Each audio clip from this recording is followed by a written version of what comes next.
క్రీస్తునందు చేరి వచ్చిన ప్రియులైన వారందరికీ, అలాగే వేదికను అలంకరించిన Bible open university India international joint director గారు doctor and professor Lazarus Prasanna Babu గారికి, నాతోటి మిగిలిన దైవజనులందరికీ హృదయపూర్వక శుభములు తెలియజేస్తున్నాను.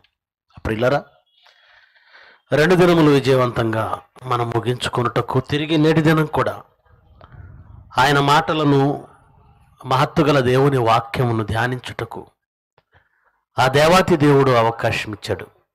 ఉదయం అంతా వాతావరణం ఎలా ఉందో మీకు తెలుసు. ఈ సభలు జరిగించాలని అనుకున్నది మనుషులు కాదు, దేవుడు అనడానికి ఇంతకంటే రుజువులు, సాక్ష్యాలు అవసరం లేదు. ఈ కడవరి దినాలలో, యేసుక్రీస్తు రాకడ సమీపముగా ఉన్న ఈ దినాలలో మనిషి ఎప్పుడు కన్ను మూస్తాడో, బాగానే ఉన్నాం అనుకుంటున్న మనం హఠాత్తుగా ఎప్పుడు ప్రాణాలు విడిచిపెడతామో తెలియని కాలం.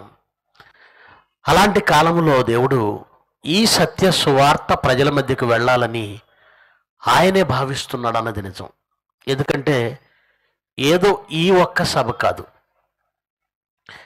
ఒక 2-3 సంవత్సరాల నుంచి నేను గమనిస్తున్నాను, ప్రతి సభ కూడా వాతావరణాన్ని దేవుడు అనుకూలపరచి జరిగిస్తూనే ఉన్నాడు. ఇంకా చెప్పాలంటే చుట్టూ ఊర్లన్నీ వర్షంతో ఉన్న, మీటింగ్ జరుగుతున్న ఊర్లో వర్షం లేకుండా చేయడం ఈ మధ్యకాలంలో ఎక్కువగా చూస్తున్నాం. ఇంకా చెప్పాలంటే గ్రౌండ్ చుట్టూ వర్షం పడుతున్న, గ్రౌండ్లో లేకుండా చేసే అద్భుతాలు కూడా జరుగుతున్నాయి. దీని వెనక ఎవరున్నారో ఆలోచించండి. ఎంతకంటే ఏం కావాలి? సాక్ష్యం. గనక ఇది సత్యం. Bible open university India international ద్వారా నా పిల్లలు నన్ను, నా మాటను ప్రజల మధ్య ప్రకటించాలని తాపత్రయపడుతున్నారు. మనుషులకు ఆశలు చూపించటం లేదు. ఈ శరీర సంబంధమైన కోరికల కొరకు రమ్మని పిలవడం లేదు. ఈ జీవితకాలం మట్టుకే నిరీక్షించున్నట్లుగా దేవుని నామాన్ని ఉపయోగించటం లేదు. ప్రతి మాటలో, ప్రతి ప్రసంగంలో, ప్రతి సభలో రాబో కాలము, రాబో లోకమునకు మంచి పునాది వేసుకోమనే ప్రతి సందేశం వెనక సారం. గనుక ఈ సత్యవాక్యానికి దేవుడే తోడయ్యాడు అన్నది నిజం, దేవుడే సాక్షి అయ్యాడు అన్నది నిజం, దేవుడే వెన్నుగా నిలిచాడు అన్నది నిజం. ప్రేమైన దేవుని పిల్లలారా, ఎందుకంటే ఈ భూమి మీద ఏమిచ్చినా, ఈ భూమి మీద మనం ఎవరికి సహాయం చేసినా అది కొద్ది కాలం, కొంతకాలం. ఉదాహరణకు కడుపుకు ఆకలి అవుతుంది, కడుపుకు అన్నం పెట్టాం, కడుపు బాధ, ఆకలి. ఈ ఆకలి తీరేది 1 గంట, 2 గంటలు లేదా 3 గంటలు. నీవు ఇచ్చిన ఆహారం వలన ఒక వ్యక్తికి ప్రయోజనం 3 గంటలే. తిరిగి మరలా క్షుద్బాధ, ఆకలి బాధ అతన్ని వేధిస్తుంది. మరలా ఎవరో ఒకరిని అతను ఆశ్రయించాలి, లేదా తన కష్టాన్ని తను నమ్ముకోవాలి. బట్టలు ఇచ్చామనుకోండి, శరీరానికి మహా అయితే సంవత్సరం లేదా 2 సంవత్సరాలు. ఆ తర్వాత మరలా మరొకరిని ఆశ్రయించాలి. ఇలా ఈ భూమి మీద నువ్వు చేసే సేవ లేదా ధర్మం లేదా దానం, ఆకలి తీర్చిన, దప్పిక తీర్చిన, వస్త్రాలు ఇచ్చిన, రక్తం ఇచ్చిన, అది ఈ జీవితకాలం మట్టుకు.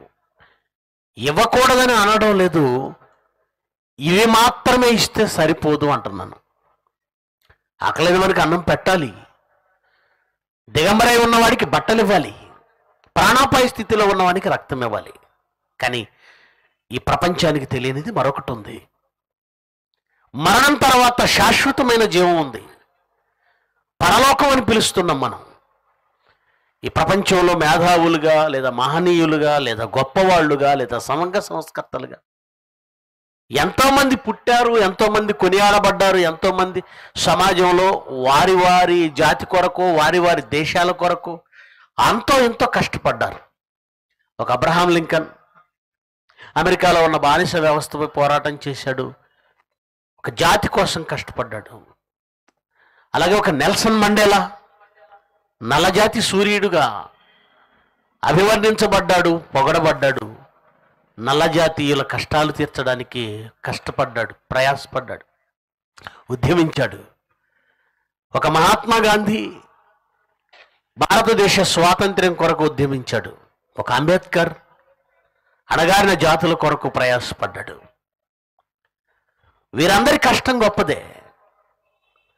ఇలా ఒక్కొక్క దేశం ఒక్కొక్క మహనీయుడు వాళ్ళ జాతి కొరకు, వాళ్ళ దేశం కొరకు, వాళ్ళ మనుషుల కొరకు, వాళ్ళ హక్కుల కొరకు, వాళ్ళ బ్రతుకు కొరకు, వాళ్ళ జీవన ప్రమాణాలు పెంచటం కొరకు ప్రయాసపడ్డారు. కానీ ఈ ప్రపంచంలో మరణం తర్వాత వచ్చే శాశ్వతమైన జీవితాన్ని గుర్తించిన వారు ఎవ్వరూ లేరు. దాని కొరకు ఈ ప్రపంచాన్ని సిద్ధపరిచిన వారు లేరు. కన్ను మూసేంత వరకే, కాటికెళ్ళేంత వరకే, కట్టె కాలేంత వరకే, కనుమరుగయ్యేంత వరకే. కానీ అసలు జీవితం అక్కడి నుంచి ప్రారంభమవుతుందని ఈ ప్రపంచానికి తెలియని అజ్ఞాన దశలో ఉన్నప్పుడు ఈ ప్రపంచానికి వెలుగునిచ్చిన వాడు, వెలుగు చూపించిన వాడు యేసుక్రీస్తు, జీసస్ క్రైస్ట్. ఆయన మాత్రమే ఈ ప్రపంచానికి మరణం తర్వాత జీవితం ఉంది తెలియచేశాడు. ఒక మాట ఆయన గురించి వ్రాయబడిందండి, నాకు చాలా ఇష్టం ఆ మాట. మత్తయి సువార్త ఒకసారి చదువుదాం మళ్ళీ మనం కూడా. 4వ అధ్యాయము 12వ వచనం నుంచి చదువుదాం. మత్తయి సువార్త 4వ అధ్యాయము 12వ వచనం నుంచి. యోహాను చెరపట్టబడిన, తనకంటే ముందు 6 నెలలు ముందుగా పుట్టిన యోహాను, తన మార్గమును సిద్ధపరచుటకు వచ్చిన యోహాను, బాప్తిజమం ఇచ్చి యోహాను చెరపట్టబడనని విని గలిలయకు తిరిగి వెళ్ళి, యేసుక్రీస్తు వారు విని గలిలయకు తిరిగి వెళ్ళి నజరేతును విడిచి జెబూలూను నఫ్తాలి దేశముల యందున్న సముద్ర తీరమందలి కపెర్నహూమునకు వచ్చి కాపురముండెను అన్నాడు. యోహాను చెరపట్టబడ్డాడు. ఆ తర్వాత టార్గెట్ తనని పెడతారని తెలుసు. అందుకే ఎందుకంటే సమయం వచ్చినప్పుడు, నన్న బ్యాటరీ అయిపోయినట్టుంది, ఇది బ్యాటరీ మార్చాలి. సమయం రాకముందు తన ప్రాణం ఇవ్వడం వల్ల ప్రయోజనం లేదు. తనకిష్టమైనట్లుగా తాను ప్రాణం పెట్టడానికే వచ్చాడు. అది సమయం రావాలి. నా సమయం ఇంకా రాలేదు అనేక సందర్భాల్లో ఆయన అంటాడు. అలాగే యోహాను చెరపట్టబడిన తర్వాత ఆయన నజరేతును విడిచి జెబూలూను నఫ్తాలి ప్రాంతాల్లో, ఆ సముద్ర తీరమందలి ఆ ప్రాంతాల్లో కపెర్నహూమునకు వచ్చి అక్కడ కాపురం ఉన్నాడు. అక్కడ ఆయన వచ్చినందుకు ఒక ప్రవచనాన్ని ఎత్తి రాస్తున్నాడు మత్తయ్య గారు. ఏ ప్రవచనమో చూడండి క్రిందకు వచ్చేసరికి. జెబూలూను దేశము, నఫ్తాలి దేశము, యోర్దానుకు ఆవల ఉన్న సముద్ర తీరమున అన్ని జనులు నివసించు గలిలయయు చీకటిలో కూర్చున్న ప్రజలు గొప్ప వెలుగు చూచిరి. గొప్ప వెలుగు చూచిరి. చీకటిలో కూర్చున్న ప్రజలు అంటే దాని అర్థం యోర్దాను అవతల ఉన్న ప్రాంతాలలో సూర్యుడు ఉదయించడనా? కాదు. వెలుగు లేదనా? భౌతికమైన ప్రకృతి సంబంధమైన వెలుగు గురించి మాట్లాడడం లేదు. వాళ్ళు ఏ చీకటిలో ఉన్నారో చెబుతున్నాడు. మరణ ప్రదేశంలోను మరణఛాయల్లోనూ కూర్చున్న వారికి, మరణ ప్రదేశంలో మరణఛాయలు అంటే మరణం అనేది ఈ ప్రపంచాన్ని కమ్మేసిన ఒక నీడ, ఒక చీకటి. అంతవరకే మనిషి చూడగలడా? మరణం తర్వాత ఏముందో శూన్యం. మరణం ఒక అంధకారం ప్రపంచానికి. ఎందుకంటే దాని తర్వాత చూడలేడు, మరణం వరకే చూడగలడు. మరణంతో ఈ ప్రపంచానికి కన్నులు మూయబడ్డాయి. ఆ తర్వాత ఏముందో తెలియదు. అదొక చీకటి వాళ్ళకి. అందుకే మరణం వరకే చూడగలిగిన మనుషులు, మరణం వరకే అన్ని పోరాటాలు, మరణం వరకే అన్ని హక్కులు, మరణం వరకే వాళ్ళ జీవితాలు, మరణం వరకే వారి ఆశలు, మరణం వరకే వారి లక్ష్యాలు. ఎవరిని సంపాదించుకున్నా, ఏది సంపాదించుకున్నా మరణంలో అనుభవించాలన్న ఆరాటం. అలాంటి ప్రజలకు, చీకట్లో కూర్చున్న ప్రజలు, ప్రపంచ ప్రజలకు గొప్ప వెలుగు. వెలుగు అనగానే చీకటి తెరలను చీలుస్తుంది. సూర్యుడు ఉదయిస్తున్నప్పుడు ఏమంటే ఆ చీకటి మసక చీకటి తెరలు చీల్చుకుంటూ వెలుగు కిరణాలు ఉదయిస్తాయి. మనకు టార్చ్ లైట్ వేసామనుకోండి, చీకట్లో అలా రేసు వెళ్ళిపోయి ఏమంటే అదంతా వెలుగుమయమే అవుతుంది. చీకటిని చీల్చే పదార్థం వెలుగు. ఈ ప్రపంచంలో ఏ వెలుగైనా ఈ విశ్వాన్ని లేదా ఈ భూమిని లేదా ఈ మనుషులు లేదా ఈ ఈ ఈ ప్రదేశాలు, ఈ వాతావరణం, దీనిని కమ్మిన చీకటిని చీల్చగలదేమో కానీ మనుషుల హృదయాలలో మరణము కలిగించిన చీకటి, అంటే ఆ తర్వాత ఏముందో తెలియని ఆ బాధ ఆ పరిస్థితి, దాన్ని చీల్చిన ఒకే ఒక వెలుగు యేసుక్రీస్తు. దారి చూపించేది వెలుగైతే మరణం తర్వాత ఏముందో చూపించిన వాడు యేసుక్రీస్తు.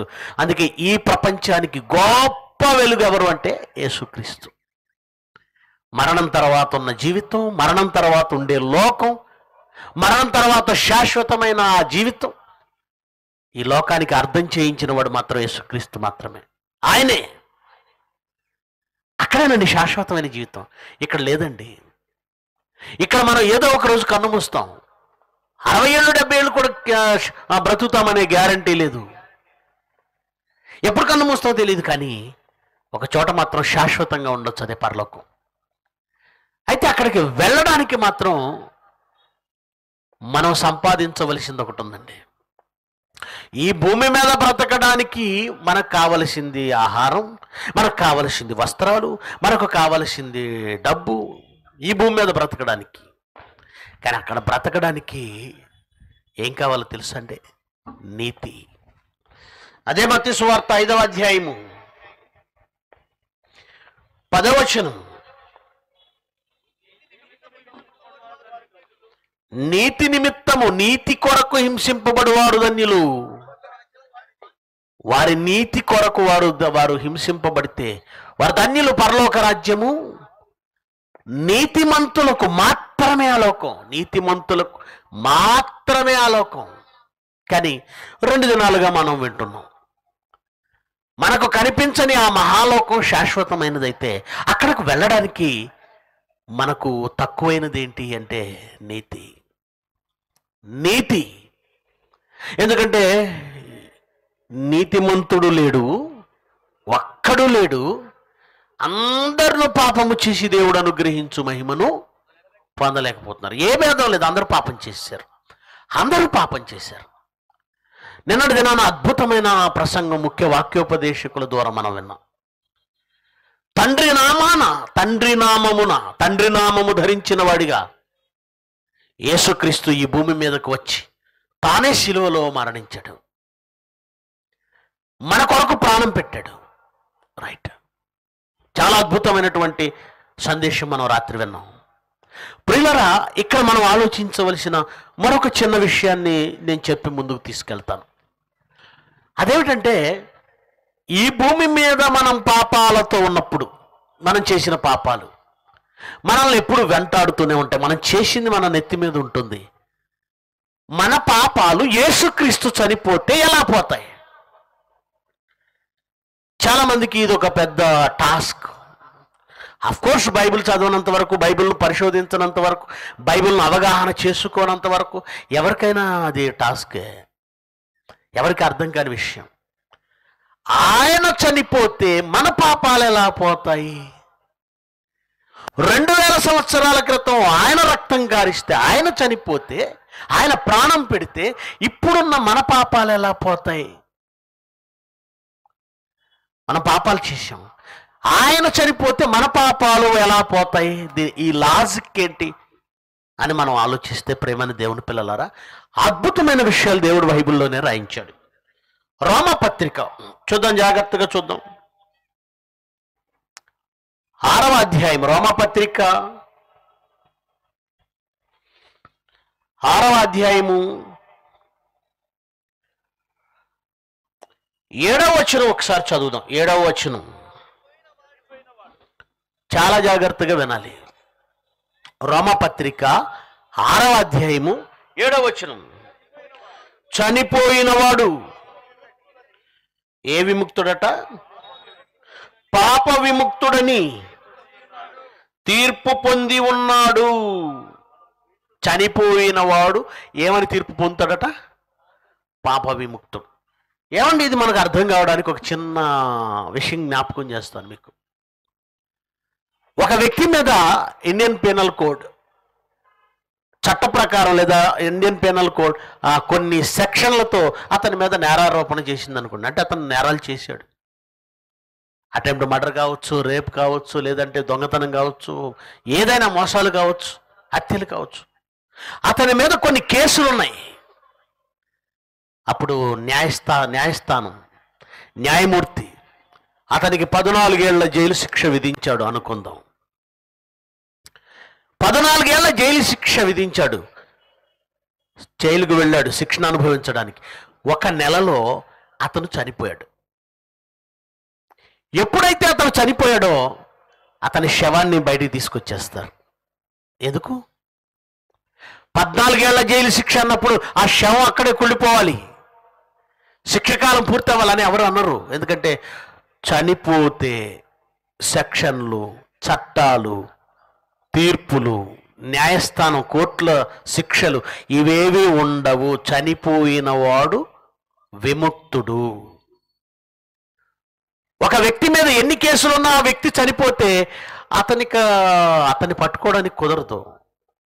అతని నేరాలు క్లోజ్, అతని ఫైల్ క్లోజ్. పలానా ఏమంటారు, ఒక ముద్దాయి, పలానా ముద్దాయి చనిపోయాడు కనుక అతని మీద ఉన్న కేసులన్నీ, ఫైల్ అన్నీ ఏమవుతుంది? క్లోజ్. దీనిని ఉపయోగించుకొని ఈ లోకంలో కొన్ని అక్రమాలు కూడా జరుగుతూ ఉంటాయి. ఎందుకంటే వాడు చనిపోయినట్లుగా ఒక ఫేక్ మరణాన్ని క్రియేట్ చేసి వాడి రూపం మార్చేసుకొని విదేశాలు వెళ్ళిపోయి అక్కడ బ్రతుకుతాడు. ఇక్కడ చట్టం యొక్క దృష్టిలో ఎలా ఉంటాడు? చనిపోయిన వాడిగా. చట్టం దృష్టిలో చనిపోయాడు కనుక అతని ఫైల్ క్లోజ్ అవుతుంది. ఇలాంటి కేసులు ప్రపంచంలో చాలా జరిగాయండి. రూపం మార్చుకొని, పేరు మార్చుకొని, గవర్నమెంట్ దృష్టిలో, చట్టం దృష్టిలో, న్యాయస్థానం దృష్టిలో చచ్చిపోయిన వాడిగా కనపడి కేసులన్నీ రుణం మాఫీ, ఆ తర్వాత ఇంకెక్కడో దర్జాగా బ్రతుకుతాడు. ఇది అక్రమంగా ఉపయోగించుకుంటున్నారు లోకంలో. అంటే మనం ఒక విషయం అర్థం చేసుకోవాలి. కేసులున్నా, నేరాలున్నా చనిపోతే ఆ నేరాలన్నీ, ఆ కేసు ఫైల్ అంతా క్లోజ్ చేస్తారు. ఇప్పుడు యేసుక్రీస్తు ఇదే సూత్రాన్ని అప్లై చేశాడు ఇక్కడ. ఎలా? మన మీద ఎన్ని నేరాలు ఉన్నాయి? పుట్టినప్పటి నుంచి ఎన్ని నేరాలు చేశాం? నాకు తెలిసి, నా ఊహ తెలిసి నేను ఎవరికి అన్యాయం చేయలేదు అంటాం. ఎంతకంటే భయంకరమైన అబద్ధం ఇంకోటి లేదు. మనకు తెలిసే చాలా తప్పులు చేసాం, తెలిసే చాలా పాపాలు చేసాం, తెలిసే చాలా మందికి అన్యాయం చేసాం, తెలిసే దేవుడికి ఘోరంగా అన్యాయం చేసాం. మన మీద ఉన్న పాపాలు అంతా ఇంత కాదండి. ఈ పాపాలతో మనం పరలోకం వెళ్ళలేము. వెళ్ళాలంటే ఒక పని చెయ్యి, నువ్వు చచ్చిపోవాలి. ఎందుకంటే చనిపోయిన వాడు పాప విముక్తుడు కదా. చనిపోయిన వాడు పాప విముక్తుడు. అదేంటండి, మరి చచ్చిపోయిన వెంటనే పాతాళం లాగేస్తుంది కదా పాపంతో చచ్చిపోతే? అవును, నువ్వు భౌతికంగా నేరుగా చావులోకి వెళితే పాతాళం పట్టేసుకుంటుంది, పాతాళంలోకి వెళ్ళిపోతావు. ప్రభుత్వం దృష్టిలో, ప్రభువు యొక్క చట్టం, ఆ చట్టం దృష్టిలో నువ్వు మృతుడవు కావాలి. బ్రతికి ఉండగా మృతుడు ఎలా అవ్వగలను? మృతుడిగా నేను లిస్టులో పేరు ఎలా చేర్చుకోగలను? అది ఎలా సాధ్యమవుతుంది అంటే ఒక చిన్న సూత్రం చెప్పాడు. 3వ వచనం చదవండి. అదే అధ్యాయం 3వ వచనం, రోమపత్రిక 6వ అధ్యాయము 3వ వచనం. క్రీస్తు యేసులోనికి బాప్తిజమం పొందిన మనమందరము దేవుని చట్ట ప్రకారం నువ్వెప్పుడైతే నీళ్ళల్లో మునిగావో దాని పేరేంటో తెలుసా? బాప్తిజమం. బాప్తిజం అంటే నీళ్ళల్లో మునిగేది, అది పెద్ద ముఖ్యం కాదని చాలామంది ఓవర్ తెలివితేటలతో మాట్లాడుతున్నారు. చాలా ఇంపార్టెంట్. సంతకం పెట్టని చెక్ ఎలా చెల్లదో బాప్తిజమం తీసుకొని క్రైస్తవ్యం చెల్లదు. ఏమంటే డబ్బులు ఉన్నాయి, చెక్ ఉంది, దాని మీద నంబర్ ఉంది, సంతకం అవసరం అంటే అవసరమే, అది ముద్ర. దానికి బాప్తిజం అంటే ఏంటో తెలుసా? అప్పటి వరకు పాపములతో అపరాధములతో నిండిపోయిన ఈ పాప జీవితం దేవుని దృష్టికి పాపాలతో మనం చనిపోయి ఉన్నాం. ఇప్పుడు ఈ ఈ ఈ పాపాలు, ఈ ఘోరాలు, ఈ నేరాలు మన మీద ఈ కేసులు లేకుండా ఉండాలంటే నువ్వేం చేయాలో తెలుసా? క్రీస్తు యేసులోనికి బాప్తిజం, అంటే నీళ్ళల్లో సమాధి చేయబడు. క్రీస్తు యేసులోనికి బాప్తిజం పొందు. అలా క్రీస్తు యేసులోనికి బాప్తిజం పొందిన మనమందరము ఆయన మరణంలోనికి అంటే నువ్వు చచ్చిపోయే ఒక అవకాశం ఉంది. నువ్వు భౌతికంగా చావకుండానే నీ పాపముల విషయంలో కేసులు కలిగిన ఒక నేరస్తుడిగా నువ్వు చచ్చిపోయే అవకాశం ఒకటి ఉంది. నేరస్తుడిగా ఉన్న నువ్వు చచ్చిపోయే అవకాశం, భౌతికంగా ప్రాణం పోకుండానే నేరస్తుడవైన నీలో ఉన్న నేరస్తుడు చనిపోయే ఒక అవకాశమే క్రీస్తు యేసులోనికి బాప్తిజం పొందు. అలా క్రీస్తు యేసులోనికి బాప్తిజం పొందిన మనమందరం ఆయన మరణంలోనికి బాప్తిజం పొందిదు అని మీరు ఎరుగరా అంటే, ఆ విధంగా బాప్తిజంలో పోయిన మనమంతా పాప విషయంలో మృతులం. పలానా సంతోష్ కుమార్ 2000 జనవరి 18వ తేదీన నిడదవోలు శంకరాపురం ITI కాలేజీలో ఒక చిన్న చేపల చెరువులో సమాధి చేయబడ్డాడు. అప్పటి వరకు నేరాలు, ఘోరాలు, పాపాలు, ఎన్నో కేసులు, చట్టాలున్నాయి, ఫైల్ ఉంది. ఎప్పుడైతే అక్కడ సమాధి చేయబడ్డాడో దేవుడు ఫలానా సంతోష్ చచ్చిపోయాడా, అయితే కేసులు క్లోజ్ చేయి. బాప్తిజం అండి, నేను బాప్తిజం తీసుకున్న రోజు అది. అలాగే మీరు ఎప్పుడైతే బాప్తిజంలో నీట సమాధి చేయబడ్డారో ఫలానా వాడు ఈరోజు చనిపోయాడు, కేసు క్లోజ్ చేయి. అప్పటి వరకు మీరు చేసిన నేరాలు, ఘోరాలు, పాపాలు అన్ని కేసులు క్లోజ్.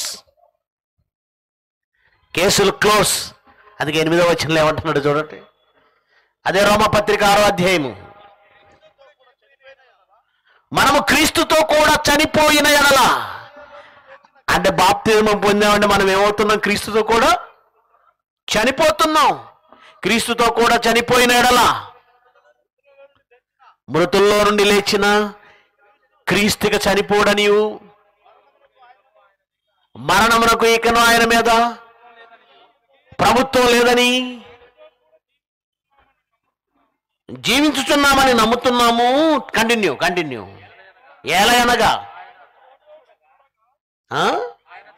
ఆయన చనిపోవుట చూడగా పాపము విషయమై ఒక్కమారే చనిపోయాను, కానీ ఆయన జీవించుట చూడగా దేవుని విషయమై జీవించుతున్నాడు. అటువలే మీరును పాపము విషయమై మృతులు.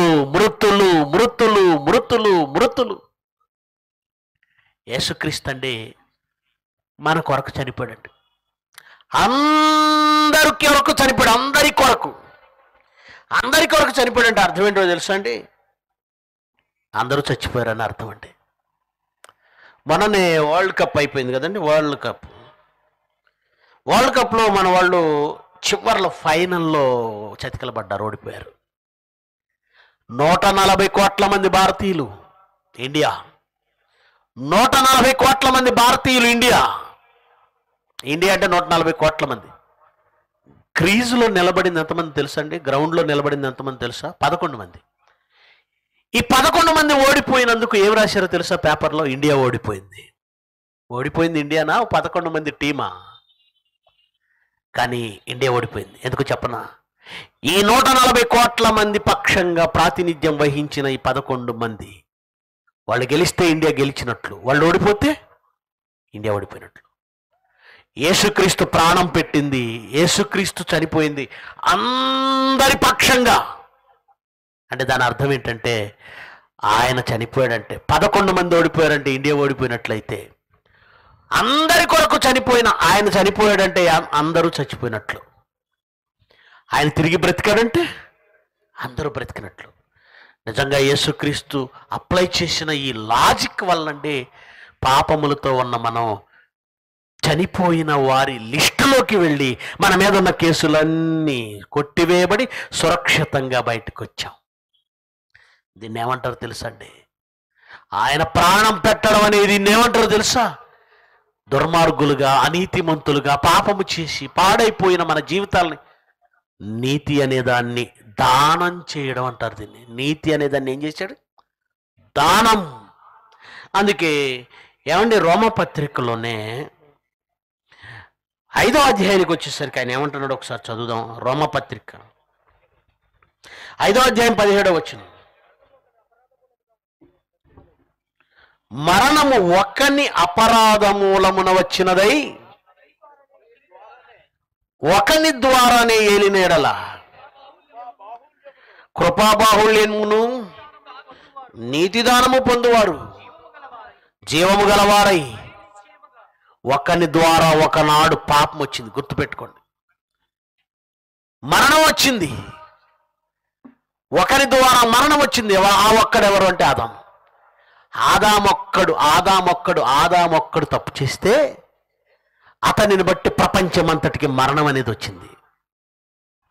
ఇంకా ఆదామును పోలి పాపము ఇంకా భూమి మీద చేయకముందే అందరికీ మరణం వచ్చేసింది. అదే రోమపత్రికలో 5వ అధ్యాయం అంతా చెప్తుంటాడు. ఇక్కడ ఆదామును పోలిన పాపం చేయని వారి మీద కూడా మరణం వచ్చిందంటే వచ్చింది. నీతిమంతుడైనటువంటి అబ్రాహాంకి మరణం వచ్చింది, శరీర మరణం. ఎలాగైతే ఒకని అపరాధ మూలమున మరణం అందరికీ వచ్చిందో, ఒకడు చనిపోతే అందరికీ మరణం వస్తుంది. 2వ కొరింథీ 5వ అధ్యాయం ఒకసారి చదువుదాం. 2వ కొరింథీ 5వ అధ్యాయము 14వ వచనం. 2వ కొరింథీ 5వ అధ్యాయం 14వ వచనం. క్రీస్తు ప్రేమ మమ్మను బలవంతం చేయుచున్నది, ఎలయనగా, ఆ లాజిక్ వినండి, అందరి కొరకు ఒకడు మృతి పొందెను గనుక 140 కోట్ల మంది కొరకు 11 మంది ఓడిపోతే 140 కోట్ల మంది ఓడిపోయినట్టే, 11 మంది గెలిస్తే 140 కోట్ల మంది గెలిచినట్లే. అట్లాగే అందరి కొరకు ఒకడు మృతి పొందెను గనుక అందరూ మృతి పొందినట్లే. అంటే ఆయన మరణించి మనం మరణించకనే మనం మరణించిన వారి లిస్టులోనికి తెచ్చి మన పాపాలు కడిగేసేలా చూశాడు ఆయన. మనం మరణించకుండా అందరి కొరకు ఒకడే మరణించాడు, మనల్ని నీతిమంతులు చేశాడు. ఒక్కడు మరణించడం వల్ల అందరూ మరణించిన వాళ్ళే అన్నాడు. అందుకే రోమపత్రికలో ఏమండి మరలా చదువుదాం ఆ మాటను. 5వ అధ్యాయము మరలా చదువుదాం. 17వ వచనం నుంచి. మరణము ఒకని అపరాధ మూలమున వచ్చినదై ఆ ఒకని ద్వారానే ఏలుతుంది ప్రపంచాన్ని. కృపాబాహుళ్యం, నీతి దానం. ఏ దానం ఇది? నీతి దానం. ఈ ప్రపంచంలో అవయవ దానాలు చూశారు, రక్తదానాలు చూశారు, అన్నదానాలు చూశారు, వస్త్రదానాలు చూశారు, భూదానాలు చూశారు, గోదానాలు చూశారు, నేత్రదానాలు చూశారు. కానీ అవి ఈ ప్రపంచం వరకు ఉపయోగపడతాయి. ప్రపంచమును దాటిన తర్వాత ఉన్న మరో ప్రపంచం, మహాలోకం, అది రావాలంటే ఒక నీతిమంతుడు బలైపోవాలి, ప్రాణదానం చేయాలి. అది నీతిమంతుడు రక్తమై ఉండాలి, నిర్దోషి రక్తమై ఉండాలి. ఒకడి కొరకు ఇంకెవడైనా ప్రాణం పెట్టొచ్చండి, ఎందుకు పెట్టలేదు? భారతదేశ స్వాతంత్రం కొరకు చాలామంది ప్రాణం పెట్టారు. కానీ పరలోకం రావాలంటే మాత్రం ప్రాణం పెట్టేవాడు నిర్దోషి అయి ఉండాలి, నిరపరాధి అయి ఉండాలి. నిరపరాధ రక్తం, నిర్దోషమైన రక్తం అదే యేసుక్రీస్తు చేశాడు. దాని వలన నీతిదానం అంటే ఎవరైతే తనను విశ్వసించి బాప్తిజం తీసుకున్నారో అలా విశ్వసించిన వారందరికీ నీతి కలుగుటకై యేసుక్రీస్తు ప్రాణం పెట్టాడు. అంటే యేసుక్రీస్తు చేసే ఈ దానమును స్వీకరించడానికి మీకు ఉండవలసిన అర్హత ఏంటంటే విశ్వసించటం. ఆయన చేసే దానానికి అర్హులు ఎవరు అంటే విశ్వసించిన వాళ్ళు. ఒకవేళ విశ్వసించలేదనుకోండి, ఆయన దానం సిద్ధంగా ఉంచాడు, కానీ దాన్ని పొందే అర్హత నీకు రాదది. నీతి అనే దానం ఆయన సిద్ధపరిచి ఉంచాడు, దానిని స్వీకరించే అర్హత నీకు రాలేదు. విశ్వసించి నీ పాపాల కొరకు నువ్వు బాప్తిజం తీసుకుంటే, నువ్వు మృతి పొందితే అప్పుడు ఆ నీతిని దానం చేశాడు. ఉన్న వాటిని ఇవ్వడానికి కష్టపడే ఈ లోకంలో తాను చేయగలిగిన ధర్మాన్ని కూడా చెయ్యని పిసినారి లోబులున్న ఈ ప్రపంచంలో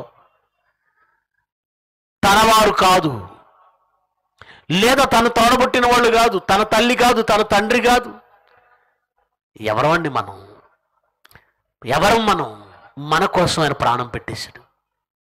మన కోసం ఆయన ప్రాణం పెట్టేశాడు. ఎందుకంటే నీతి దానం పొందువారు ఏమవుతారని రాయబడింది చూడండి అక్కడ. నీతి దానం పొందువారు, అది నీతి కలిగిన వాడే జీవం కలిగిన వాడు. నీతి దానం పొందినవాడు జీవం కలుగుతున్నవాడు. నీతి దానం లేనివాడు జీవించడు. శాశ్వతంగా జీవించాలంటే ఏం కావాలి? నీతి కావాలి.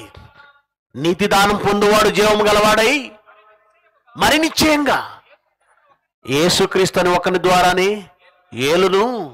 కాబట్టి తీర్పు ఒక్క అపరాధ మూలమున వచ్చినదై మనుషులందరికీ శిక్షావిధి కలుగుటకు ఎలాగూ కారణమయ్యనో అలాగే ఒక్క పుణ్యకార్యం.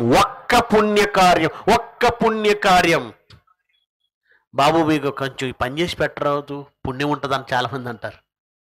చిన్న పని చేస్తే పుణ్యకార్యం అంటారు, చిన్న దానం చేస్తే పుణ్యకార్యం అంటారు, ఏమన్నా అన్నం పెడితే పుణ్యకార్యం అంటారు, నీళ్ళు ఇస్తే పుణ్యకార్యం అంటారు. కాదండి, ఈ ప్రపంచంలో పుణ్యకార్యం అనేది ఒకటే ఉంది. అది మనుషుల కొరకు ప్రాణం పెట్టి ఒకే ఒక్క ఆయన చేశాడు. ఒక్క పుణ్యకార్యము వలన కృపాదానం మనుషులందరికీ జీవప్రదమైన నీతి విధించబడుటకు. పరలోకంలో బ్రతకాలంటే నీ దగ్గర ఉండవలసిన సొమ్ము నీతి, అక్కడ బ్రతకడానికి కావలసినటువంటి ఆస్తి నీతి. ఆ నీతిని నీకు దానం చేయాలంటే ఆయన దగ్గర చాలా ఉండాలి. డబ్బున్నవాడు డబ్బును దానం చేస్తాడు, బట్టలు ఉన్నవాడు బట్టలు దానం చేస్తాడు, అన్నం ఉన్నవాడు అన్నం దానం చేస్తాడు. కానీ ప్రపంచంలో ఎవ్వడు చేయలేని దానం ఒకటి ఉంది, అది నీతి దానం. ఆ నీతిని దానం చేయగలిగిన ఒకే ఒక్క కుబేరుడు, ఒకే ఒక్క శ్రీమంతుడు ఆయనే యేసుక్రీస్తు. ఆయన తన ప్రాణం పెట్టేసి నీతిని మనకు దానం చేశాడు, నీతిని దానం చేశాడు. ఇది పుణ్యకార్యం అండి. ఈ ఒక్క పుణ్యకార్యం ప్రియులరా, ఆయన త్యాగం ఎంత గొప్పదో మనకు అర్థం కావట్లేదండి. ఆయన త్యాగం ఎంత గొప్పదో అర్థం కావటం లేదు. మనం ఏం పొందామో, ఏం సంపాదించుకున్నాం, ఆయనను విశ్వసించినందుకు మనం ఏం సంపాదించుకున్నాం మనకు అర్థం కావట్లేదు. ఆ త్యాగం ఎంత గొప్పదో అర్థం కావటం లేదు. ఒక్క పుణ్యకార్యం అండి. తండ్రి అయిన దేవుడు తన కుమారుణ్ణి, తన పేరునిచ్చి, తన పేరును ఆయనకు పెట్టి ఈ భూమి మీదకు పంపి మన కోసం ఆయన ప్రాణాలు తీశాడు. ఎందుకో ఈ మాట కొన్ని సంవత్సరాలుగా విని విని విని బహుశా ఆ త్యాగం యొక్క విలువ మనకు అర్థం కావటం లేదేమో. ఆ కుమారుడు చేసిన బలిత్యాగం, తండ్రి చేసిన త్యాగం ఈరోజు మన జీవితాల్లో వృధా అవుతుందా? విశ్వసించి బాప్తిజమం తీసుకొని కుమారుడు అనుగ్రహించిన నీతిని బట్టి పరలోకానికి వెళ్ళవలసిన మనం మరలా లోకంలోనికి వెళ్ళి మన జీవితాలను పాడు చేసుకొని మరలా పాపభూయిష్టమై మహిమను కోల్పోయి భయంకరమైన నిత్యాగ్నిలోనికి వెళ్ళే పరిస్థితుల్లో ఉన్నామేమో ఆలోచించండి. బయట ప్రపంచం ఎంత మారిందో, ఎంత మారుతుందో తెలీదు ఈ సభలను బట్టి. ఎందుకంటే ఇది కడవరి కాలం. అన్యాయం చేయవాడిని ఇంకా అన్యాయం చేయనిమ్ము, వాడు మారడు. సాక్ష్యార్థం ప్రకటించి రమ్మన్నాడు, సాక్ష్యార్థం. కానీ నమ్మిన మీరు, విశ్వసించిన మీరు జాగ్రత్త. మీ బహుమానమును, మీ కిరీటమును ఎవడును అపహరింపకుండా చూసుకోండి. క్రీస్తు ఇచ్చిన ఆ బహుమానం నీతి కిరీటం మనకి ఇచ్చేశాడు, దానం చేశాడు మనకి. మనం నీతిమంతులని కిరీటం ఇచ్చాడు మనకి. మీ కిరీటమును ఎవడును అపహరింపకుండా చూసుకోండి.